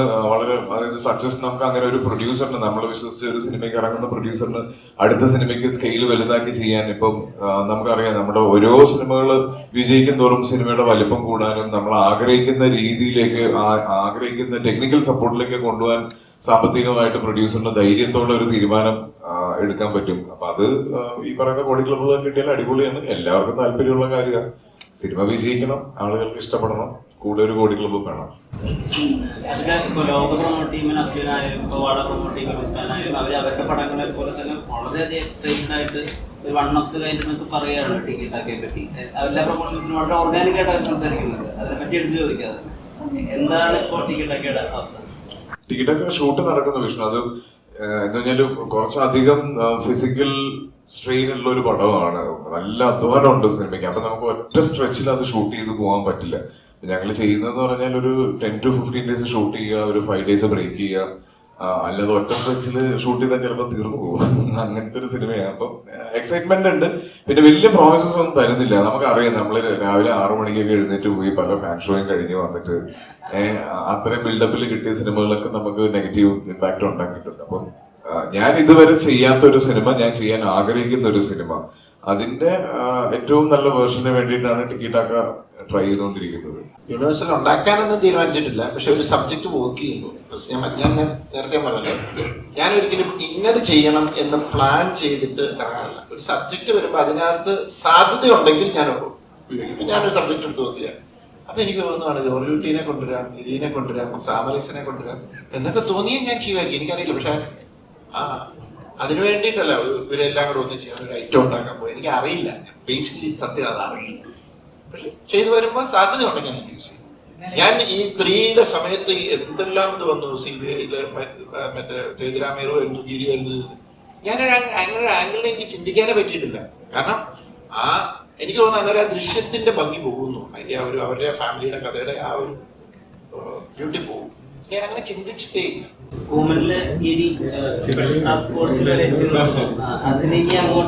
എവിടെയാ പോസ്റ്റിംഗ് കൊണ്ട് കിട്ടിയിരുന്നത്? അല്ല എനിക്കറിയില്ല. ഇവരും ഞാനിപ്പോഴും അറിയണേ. അല്ല പുള്ളി പുള്ളി കിട്ടിയല്ലേ ഉള്ളു. പുള്ളി പോയെന്ന് ഓർപ്പില്ല. കാരണം അവിടെ അതിനൊക്കെ നല്ല മോഷണം നടത്താനുള്ള സാധ്യതകൾ നിൽക്കുക. അതൊക്കെ ശരിക്കും പറഞ്ഞാൽ ആ ക്യാരക്ടറൊക്കെ വേണമെങ്കിൽ നമുക്ക് ഇനിയും സാധ്യതകളുള്ള ചില സംഭവങ്ങൾ വരുമ്പോ ചിലപ്പോ നമ്മൾ ആലോചിക്കും. അല്ല, നമ്മൾ പറഞ്ഞിട്ടുണ്ടായിരുന്നു എന്തെങ്കിലും സാധ്യതയുണ്ട് തീർച്ചയായിട്ടും. കാരണം അത് നല്ലൊരു ക്യാരക്ടർ. ഇപ്പൊ ഇവിടെ എല്ലാവരോടും ക്യാരക്ടറൈസേഷൻ ചോദിക്കുമ്പോൾ ഒന്നും പറയാൻ പറ്റത്തില്ല എന്നൊക്കെ പറയുന്നത്. അപ്പൊ ചിലപ്പോ നിങ്ങൾ വിചാരിക്കും ഭയങ്കരമായ സസ്പെൻസോ ഇതാണ്. അതുകൊണ്ടല്ല. ഗിരി പോലെ ഭയങ്കര കോംപ്ലിക്കേറ്റഡ് ക്യാരക്ടേഴ്സ് അല്ല മിറാഷിനകത്ത്. ഇതെല്ലാം സാധാരണക്കാരായ മനുഷ്യരാണ്. അവരുടെ ലൈഫിലേക്ക് ഓരോരോ പ്രശ്നങ്ങൾ വരുമ്പോൾ അവരെങ്ങനെ റിയാക്ട് ചെയ്യുന്നു, അതുകൊണ്ടുണ്ടാകുന്ന പ്രശ്നങ്ങൾ എന്ത്, അതിന്റെ അനന്തരഫലങ്ങൾ എന്ത്, അതാണ് മിറാഷ്.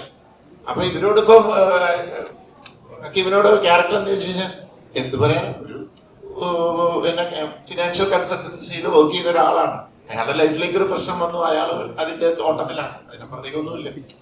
അപ്പം അങ്ങനെ ഒരു കോംപ്ലിക്കേറ്റഡ് ക്യാരക്ടറൈസേഷൻ ഉള്ള ഒരു ഇതല്ല മിറാഷ്.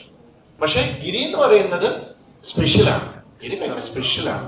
അതുകൊണ്ട് തന്നെ അതിനെ നമുക്ക് പല രീതിയിൽ എങ്ങോട്ട് വേണമെങ്കിലും കൊണ്ടുപോകാനുള്ള സാധ്യതകളുണ്ട്. നമ്മുടെ കൃഷ്ണമാനോട് ഇങ്ങനെ പറഞ്ഞിട്ടുണ്ട്, ഇടയ്ക്കിടയ്ക്ക് ഞാൻ ചോദിക്കാറുണ്ട്. കാരണം എനിക്ക് വളരെ പ്രിയപ്പെട്ട ഒരു ക്യാരക്ടറാണ്. ഇപ്പോ ജിത്തു ജോസഫിന്റെ ആരാധകർ അല്ലെങ്കിൽ ജിത്തു ജോസഫിന്റെ ഒരു പ്രോഡക്റ്റിനെ പ്രതീക്ഷിച്ചിരിക്കുന്നത് മലയാളി ഓഡിയൻസ് മാത്രമല്ല. അപ്പൊ അതിൽ രാജമൗലി ഉണ്ട്, കരൺ ജോഹർ ഉണ്ട്. അയ്യോ, ആ ലെവലിലേക്ക് പോലെ പുള്ളി അറിയാതെ ഒന്നും അതിനകത്ത് ഒരു ഇത് എഴുതിയതേ ഉള്ളൂ. അത്രയും പ്രതീക്ഷകളുണ്ടോ? ഇവരൊക്കെ കാണാൻ പോകുന്ന സിനിമയാണ് ഞാൻ ഉണ്ടാക്കുന്നത്. ആ ടെൻഷനെ എങ്ങനെ കട്ട് ഓഫ് ചെയ്യുന്നത്? ഞാനിപ്പോ മിറാഷൊക്കെ പോകേണ്ടത് രാജമൗലി ഒന്നും കാണുന്നില്ല. ഞാൻ കുറച്ചുകൂടെ ഭൂമിയിൽ ജീവിക്കുന്ന ഒരാളാണ്.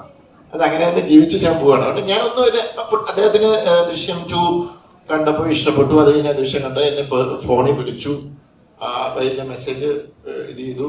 അത് അദ്ദേഹം സിനിമ കണ്ടു. ഇന്നേരത്തെ ഇപ്പം നാളെ ഞാൻ ചെയ്യുന്ന എല്ലാ സിനിമകളും ഞാൻ കാണണമെന്ന് നിർബന്ധമൊന്നുമില്ല. അപ്പം ഞാൻ കുറച്ച് ഗ്രൗണ്ടഡ് ആയിട്ട് സമാധാനമായിട്ടൊക്കെ ജീവിച്ചു പോവാണ്. അങ്ങനെ പോയാൽ പോരെ. അതിനെങ്ങനെയാണ് സമയം കണ്ടെത്തുന്നത്? സാധാരണ ഇങ്ങനെ ഒരു ബിഗ് ബഡ്ജറ്റ് മൂവീസ് ഒക്കെ ചെയ്യുമ്പോൾ, അല്ലെങ്കിൽ ഇത്രയും ആളുകൾ പ്രതീക്ഷിക്കുന്ന ഒരു സിനിമയൊക്കെ ചെയ്യുമ്പോൾ ഒരുപാട് ടൈം എടുത്ത് ചെയ്യാൻ എല്ലാവരും. ഇപ്പോൾ കേരളത്തിന് പുറത്തുള്ള സംവിധായകരാണെങ്കിൽ പോലും ഒരുപാട് ടൈം 3-4 വർഷം അതിന് വേണ്ടിയിട്ടൊക്കെ ഇരുന്ന് ചെയ്യുകയാണ്. ജിത്തു ജോസഫ് ഇതിനിടയ്ക്കൊക്കെ ഓരോ സിനിമകൾ ഇങ്ങനെ ഇട്ട് തരികയാണ്. ഈ ഒരു സിനിമ അവിടെ നിൽക്കുമ്പോൾ പോലും അല്ലെ, ദൃശ്യവും ചെറിയ സിനിമയാണ് ശരിക്കും പറഞ്ഞാൽ. എല്ലാ ദൃശ്യവും ഇപ്പൊ 2 ദൃശ്യവും തീർന്ന് 45-46 ദിവസം കൊണ്ട് ഷൂട്ട് തീർന്നു. അതൊരു ശരിക്കും ഒരു ഫാമിലിയുടെ കഥയല്ലേ, അത്രേ ഉള്ളൂ. ഞാൻ അതിന്റെ ഒരു സ്കെയില് ഇതില് അല്ല. ഇപ്പം ഞാൻ എന്തുകൊണ്ട് 3-4 വർഷം ഒരു ഇതെടുത്ത് ഒരു അങ്ങനത്തെ ഒരു സബ്ജക്ട് ആലോചിക്കുന്നില്ലെന്ന് പറഞ്ഞാൽ ഇപ്പൊ എനിക്ക് ആലോചിക്കാൻ പറ്റാത്ത അവസ്ഥ. ഞാൻ കുറച്ചു മുമ്പ് പറഞ്ഞല്ലോ, ഞാൻ കുറെ പ്രൊജക്ടുകൾ ലൈനപ്പ് ചെയ്ത് നിൽക്കുകയാണ്. എന്റെ വീടിന്റെ തൊട്ടപ്പുറത്ത് എന്റെ ഗസ്റ്റ് ഹൗസ്. ആ ഗസ്റ്റ് ഹൗസിൽ റൗണ്ട് ദ ക്ലോക്ക് എന്റെ പിള്ളേർ വർക്ക് ചെയ്തോണ്ടിരിക്കുക. 2 പടത്തിന്റെ പോസ്റ്റ് പ്രൊഡക്ഷനും 2 പടത്തിന്റെ പ്രീ പ്രൊഡക്ഷനും നടക്കുകയാണ്. ഇതിന്റെ ഇടയ്ക്ക് ഒരു തെലുങ്ക് പടത്തിന്റെ റൈറ്റിംഗ് നടക്കുന്നുണ്ട്. ഇങ്ങനെ ഇത് ഞാനല്ല എഴുതുന്നത്. അപ്പം ഇതിങ്ങനത്തെ പ്രോസസ്സ് പോയിക്കൊണ്ടിരിക്കുമ്പോൾ എനിക്കൊരു വലിയ പ്രൊജക്ട് എടുത്ത് ഞാൻ ഇത്രയും ഇതിന്റെ കൂടെ നിൽക്കുന്ന റൈറ്റേഴ്സ് അല്ലെങ്കിൽ ആ ഇൻഡസ്ട്രിയെ നിൽക്കുന്ന പ്രൊഡ്യൂസേഴ്സിനെ എല്ലാം ഞാൻ തള്ളിക്കളഞ്ഞിട്ട് വലിയൊരു പ്രൊജക്റ്റിലേക്ക് ചാടേണ്ടി വരും. അപ്പൊ പിന്നെ 2 കൊല്ലം മാറും. അപ്പൊ ഇവരെന്ത് ചെയ്യും? അപ്പം അതാണ് എന്റെ സിറ്റുവേഷൻ. അപ്പൊ പിന്നെ എനിക്ക് ഞാനിപ്പോഴും പറയുള്ളൂ, എന്നെ ഡയറക്ടറോ റൈറ്ററോ ഒന്നും വിളിക്കുന്നത്, ഞാനൊരു സ്റ്റോറി ടെല്ലറാണ്. എനിക്ക് ഇങ്ങനെ കഥകൾ പറയുന്നത് ഭയങ്കര ഇഷ്ടമാണ്, കൊച്ചു കൊച്ചു കഥകൾ. അതാ ഞാൻ പറഞ്ഞ പിള്ളേരുടെ സിനിമ പറഞ്ഞത് ഞാൻ പറഞ്ഞില്ലേ, എനിക്ക് ഭയങ്കര ആഗ്രഹമാണത്. അതിലാണ് എന്റെ കിക്ക്, എന്റെ സന്തോഷം. എനിക്ക് ഇഷ്ടമുള്ള സാധനം എടുത്ത് ഞാൻ നോക്കിയത്. എനിക്ക് തോന്നുന്നില്ല ദൃശ്യം 2ന്റെ ചെലവുണ്ടാവുമോ ദൃശ്യം 3 എനിക്ക് സംശയമുണ്ട്. ആ റെമ്യൂണറേഷൻസ് മാറ്റി വെച്ചാൽ മേക്കിങ്ങിന്. കാരണം അങ്ങനെയാണ് അതിന്റെ ഇത്. അതാണ് ഞാൻ ഉദ്ദേശിച്ചത്. പണം ഓടി വേറെ ലെവലിലേക്ക് പോകുന്നത് അത് ദാറ്റ്സ് എ ഡിഫറെന്റ് തിങ്. ബഡ്ജറ്റും നമ്പർ ഓഫ് ഡേയ്സ് 45 ദിവസം. ഇപ്പൊ ബാക്കി ഇപ്പൊ ഈ പറഞ്ഞ പോലെ 3 AR പോലെ ലോക പോലെയുള്ള സിനിമകളൊക്കെ അവർ എത്ര നാളത്തെ അവരുടെ പ്രയത്നവും എത്ര അത് ഹെവി കണ്ടന്റ് ആണ്, ഹെവി മേക്കിംഗ് ആണ്. അങ്ങനെയാണ് എന്റെ ഈ പടങ്ങളൊക്കെ കൊച്ചു കൊച്ചു. അതുകൊണ്ടേ ഞാൻ പറഞ്ഞത് കൊച്ചു സിനിമയാണ്. ജിത്തു സാർ, അതേപോലെ ഈ ഇപ്പൊ ലോകയിലെ കാര്യം പറഞ്ഞ ലോകയിൽ ഒരു സ്ത്രീ കേന്ദ്ര കഥാപാത്രമായി വന്നിട്ട് 200 കോടി ക്ലബ്ബിൽ കയറ്റി. അതായത് ഒരു സിനിമയിൽ ഒരു പുരുഷൻ തന്നെ നായകനാവണമെന്നോ വില്ലനാവണമെന്നോ ഒരു നിർബന്ധവും ഇല്ല. ഒരു സ്ത്രീ വിചാരിച്ചാലും വണ്ടർഫുൾ ആയിട്ട് ചെയ്യാൻ പറ്റും. ഇപ്പൊ സാറിന്റെ ഏതെങ്കിലും സ്ക്രിപ്റ്റുകളിൽ ഒരു ഫീമെയിൽ ഓറിയന്റഡ് ആയിട്ട് സബ്ജക്റ്റുകൾ വരാനായിട്ട് താല്പര്യമുണ്ടോ? ഇതൊരു ചെറിയ തോതിലല്ലേ, ഇതിൽ ഫുള്ളി ഫീമെയിൽ ഓറിയന്റഡ് എന്ന് പറയാൻ പറ്റത്തില്ല. ഞാൻ ഈ മമ്മി എന്നെ ചെയ്തായിരുന്നു. ആ സമയത്ത് ഒരു കൊച്ചു സിനിമയാണ്, ഫീമെയിൽ സെൻട്രിക് ആണ്. ഉർവശി ചേച്ചിയും അവരുമാണ് ആ സിനിമ കൊണ്ടുവന്നത്, മോളുമാണ്.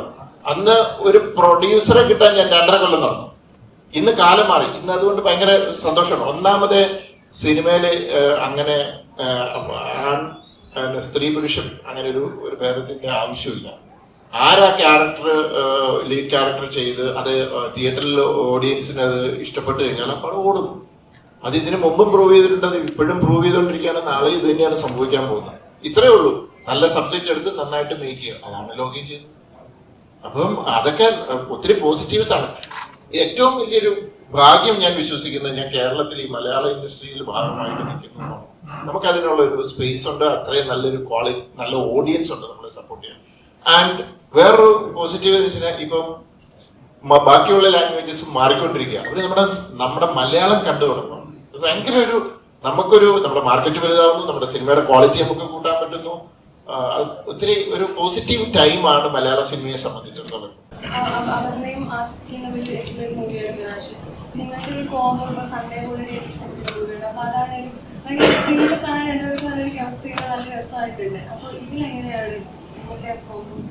നമ്മളൊരു ടീം ഉണ്ടാക്കുമ്പോൾ നമ്മുടെ ഫേവറേറ്റ്സിനെ ഫ്രണ്ട്സിനെ ഒക്കെ കൂടെ ആണ് നമ്മൾ ടീമിലേക്ക് പിക്ക് ചെയ്യാൻ ട്രൈ ചെയ്യുക. അപ്പൊ അങ്ങനെ നോക്കുമ്പോൾ എന്റെ ഏറ്റവും കംഫർട്ടബിൾ ആയിട്ടുള്ള ഒരു കോവാർട്ടേഴ്സ് ആണ് അപർണ. കോവാർട്ടേഴ്സ് എന്നുള്ളതിനേക്കാൾ ഒരു ഗംഭീര ആക്ട്രസ് ആണ് അപർണ. അപ്പൊ എനിക്കും പെർഫോം ചെയ്യുമ്പോൾ ചില സീക്വൻസസ് ഒക്കെ എടുക്കുമ്പോൾ എന്റെയും കുറെ പണി ഈസി ആക്കി തരുന്നത് കൂടെയുള്ള ആളുകളാണ്. അപ്പം അങ്ങനെ നോക്കുമ്പോൾ അപർണയുടെ കൂടെ ഭയങ്കര കംഫർട്ടബിൾ ആണ് വർക്ക് ചെയ്യാൻ.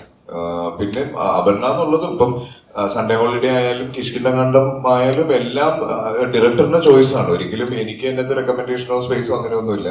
ഇപ്പൊ എന്റെ അടുത്തും ജിത്തു സാറ് പറയുമ്പോൾ ഇത് പ്രൊജക്ട് ഓൺ ആയതിനു ശേഷം സാറിന്റെ ഫസ്റ്റ് ചോയ്സ് വാസ് അപർണ.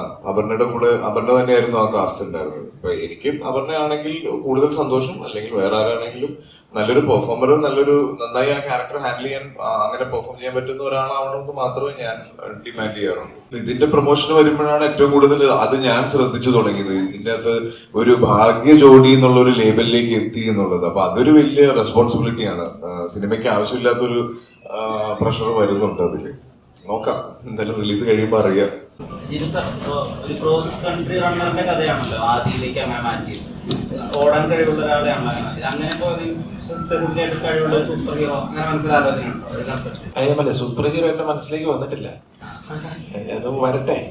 ഇപ്പം ഞാൻ പറഞ്ഞില്ലേ, അത് ഓർഗാനിക്കലി സംഭവിക്കണം. ഞാനല്ലാതെ അടുത്തത് ചെയ്തേക്കാം എന്നും പേപ്പർ പേന എടുത്ത് ഇറങ്ങാൻ ഇല്ല. അങ്ങനത്തെ ഒരു പരിപാടി ഇല്ല. അത് ആക്ച്വലി കൈൻഡ് ഓഫ് ലൈഫ് സ്റ്റോറിയാണ്. എന്റെ ചെറുപ്പത്തിൽ കണ്ടതും വേറെ ഒരു സംഭവങ്ങളുടെ ഇതുമൊക്കെ ആയിട്ട് വെച്ചിട്ടുള്ള ഒരിതാണ്. ഒരു ഫൺ ഫിലിം, കുട്ടികളുടെ സിനിമ. എല്ലാവരും 19-ാം തീയതി തിയേറ്ററിൽ വന്ന് കാണുക ആൻഡ് സപ്പോർട്ട് ചെയ്യുക. ഈ പറഞ്ഞ പോലെ മാക്സിമം ഇങ്ങനൊരു പടം 19-ന് ഇറങ്ങുന്നുണ്ടെന്ന് ആൾക്കാരിലേക്ക് എത്തിക്കുക. അത് തന്നെ 19-ാം തീയതി റിലീസുണ്ട് തിയേറ്റേഴ്സിൽ. ഇപ്പൊ എനിക്കറിയാം നിങ്ങൾ എല്ലാവരും ഫസ്റ്റ് ഡേ വരുന്നവരാണ്, നമ്മൾ ഫസ്റ്റ് ഡേ കാണാറുള്ളവരാണ്. പക്ഷെ അതിന്റെ ഒരു കൃത്യമായ റീച്ച് നിങ്ങളിലൂടെ തന്നെയാണ് പ്രേക്ഷകരിലേക്ക് എത്തിക്കാൻ പറ്റുക. അപ്പൊ ആ സപ്പോർട്ട് ഞങ്ങൾ ചോദിച്ചു മേടിക്കുകയാണ്. പിന്നെ ഇതില് ഫീമെയിൽ ലീഡ്സ് ആയിട്ടുള്ള 2 പേർക്കും എത്താൻ പറ്റിയില്ല. അപർണയുടെ ബർത്ത്ഡേ ആയിരുന്നു, അപ്പൊ അപർണ ഒരു ട്രാവലിലാണ് ഉള്ളത്.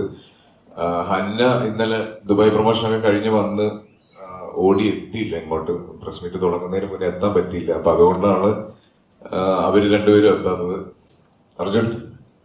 അർജുനായിരുന്നു ഇതിൽ ഞങ്ങൾക്ക് ഏറ്റവും, അതായത് ട്രെയിലർ റിലീസ് കഴിഞ്ഞിട്ട് ഏറ്റവും കൂടുതൽ യൂട്യൂബ് കോമന്റ്സ് വന്നത് അർജുനെ പറ്റി ചോദിച്ചിട്ടായിരുന്നു. അത് ഭയങ്കര, എന്തുകൊണ്ടാണ് ജിത്തു സാർ അത് കറക്റ്റായിട്ട് പിക്ക് ചെയ്തെന്നുള്ളത് മനസ്സിലായത് ഇതിന്റെ ട്രെയിലർ റിലീസ് കഴിഞ്ഞപ്പോഴായിരുന്നു. അപ്പം അർജുനെ ഫസ്റ്റ് ഫിലിം ആണ്. All the very best. First film. ഞാനൊരു മ്യൂസിക് വീഡിയോ കണ്ടിരുന്നു. എന്റെ ആക്ച്വലി വെരി ഫസ്റ്റ് ആണ്. ഞാൻ പറഞ്ഞത് എനിക്കൊരു ഭയങ്കര ലേണിംഗ് പ്രോസസ് ആയിരുന്നു. എനിക്ക് കുറെ ഒന്നും അറിയാത്തൊരു സ്ഥലത്ത് എത്തിയ സ്ഥലമായിരുന്നു. പക്ഷെ എനിക്ക് കുറെ പഠിക്കാൻ പറ്റി. Even each and everything technicians ആണെങ്കിലും ഇവരുടെ അടുത്തുനിന്നാണെങ്കിലും എനിക്ക് കുറെ, ആസിഫിക്ക് എനിക്ക് കുറെ കാര്യം പറഞ്ഞിട്ടുണ്ടായിരുന്നു. ഇവൻ അമ്മ ആണെങ്കിലും എല്ലാവരും എനിക്ക് കുറെ സപ്പോർട്ട് ചെയ്തു. ആൻഡ് യൂട്യൂബിൽ കമന്റ്സ് ഒന്നും എനിക്ക് സന്തോഷമുണ്ട്. എല്ലാവർക്കും സപ്പോർട്ട് ചെയ്യുന്നു. Hope for the best. എല്ലാവരും ഓഫ് കോഴ്സ് എല്ലാവരും വീട്ടിൽ തന്നെ ഒന്ന് കാണുക. ആൻഡ് എല്ലാവരും പുറത്തു വിടാതിരിക്കുക. Thank you so much.